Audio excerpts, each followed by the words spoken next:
Hello दोस्तों, कैसे हैं आप सब। स्वागत है आप सभी का कॉमिक वर्ल्ड चैनल पर। तो चलिए दोस्तों शुरू करते हैं धनुष कॉमिक्स में खून पीने वाला राक्षस।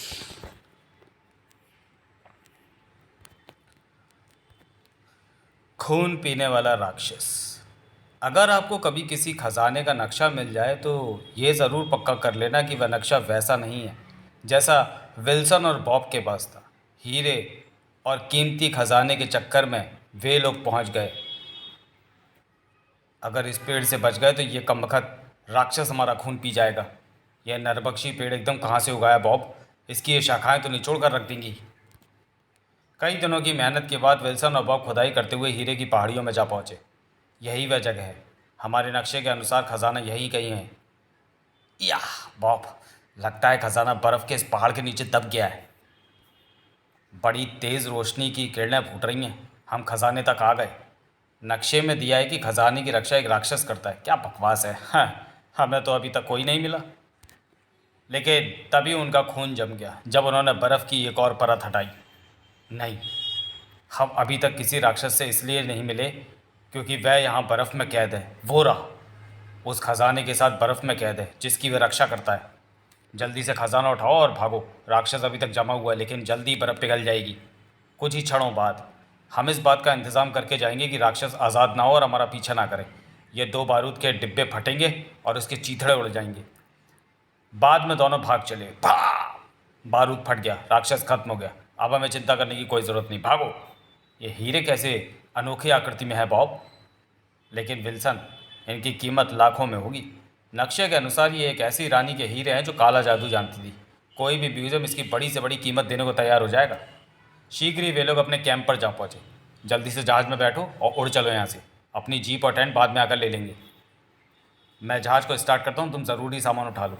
जल्दी ही। जल्दी आओ बॉब। रुको, ये शोर कैसा है विल्सन? विश्वास करना कठिन था, खूनी राक्षस के विशाल हाथों ने प्लेन को पकड़ लिया था। हे भगवान, राक्षस! लगता है ये विस्फोट में किसी तरह बच गया। जल्दी से नीचे कूदो बॉब। अरे बाप रे, उसने प्लेन को तोड़ दिया। जल्दी, अब वह हमारे पीछे आएगा। बड़ा ऊबड़ खाबड़ रास्ता है। कई हीरे बोरे में से नीचे गिर गए। अब उन्हें उठाने का समय नहीं है। राक्षस हमारे पीछे है। था तेज और तेज राक्षस पास आता जा रहा है। ओह, जीप पेड़ से टकरा गई। अब क्या होगा विल्सन? ये अजीब सी आवाज़ कैसी है, जैसे आरी चल रही हो। क्या पता कैसी आवाज़ है। राक्षस अब भी पीछे लगा है। जीप तेज भगाओ। लेकिन शीघ्र राक्षस वापस मुड़ गया। अरे देखो तो, ये विशाल चक्र जैसी चीज़ कहाँ से आ गई जो पेड़ों को आरी की तरह काट रही है? तुमने पहचाना नहीं इसे? ये तो वही हीरा है जो गिर गया था। न जाने ये कैसे इतना बड़ा हो गया। देखो तो, राक्षस ने उसे पकड़ लिया। लेकिन अपने एक और भयानक हादसा पेश आने वाला था उनके साथ। हे भगवान, ज़मीन में से एक विशालकाय फूल निकल रहा है। ये तो वही फूल है जो हीरा हमसे गिरा था। ये तो उसी आरी वाले हीरे की तरह बढ़ रहा है। राक्षस उस चक्र के साथ बुरी तरह भिड़ गया। ग्रर। लेकिन आश्चर्य, राक्षस ने उस चक्र को अपनी मुट्ठी में भींचा। देखो तो, राक्षस ने उस हीरो को अपनी उसकी पहले वाली शेप में ला दिया और अब वो उसे अपनी कब्र में लटकी थैली में डाल रहा है। ऐसा लग रहा है जैसे ये सब भयानक बात हो। छोड़ो उसे और जल्दी से यहाँ से भागो, वरना राक्षस फिर हमारे पीछे लग जाएगा।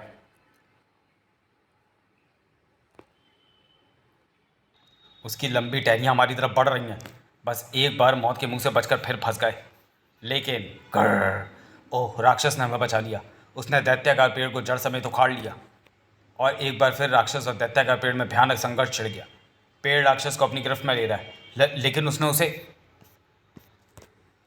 उसे भी चक्र वाले हीरे की तरह इस दैत्याकार पेड़ वाले हीरे को भी हाथ से दबाकर छोटा कर दिया। ये हीरा भी वापस उसकी थैली में गया। वाकई ये राक्षस तो खजाने का ज़बरदस्त पहरेदार है। काले जादू की देवी के ये हीरे वाकई कोई नहीं ले जा सकता। और राक्षस एक बार फिर हमारे पीछे है। ज़रूर वो हमारे पास बचे बाकी हीरे भी वापस पाना चाहता है। इसका मतलब उस रानी की नज़र में ये खजाना कितना कीमती रहा होगा।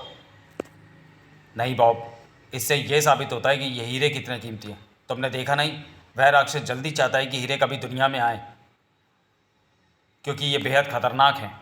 सोचो, अगर ये चक्र वाला हीरा और फूल वाला हीरा शहर में गिरकर हंगामा मचा देते तो क्या होता? राक्षस जितना खतरनाक नहीं जितने कि ये हीरे हैं। देखो, राक्षस ने सभी हीरों को अपने थैले में डाल लिया है। अब उसे हमसे कोई मतलब नहीं। वह गुफा में वापस जा रहा है। विल्सन और बॉब के अंदर उत्सुकता जाग उठी कि राक्षस अब क्या करेगा। दोनों उसके पीछे पीछे गुफा तक गए। वह वापस गुफा में जा रहा है। एक बार फिर से खतरनाक हीरे गुफा में कैद हो जाएंगे और राक्षस उसकी चौकीदारी के लिए खड़ा हो जाएगा। तभी जोरदार धमाका हुआ।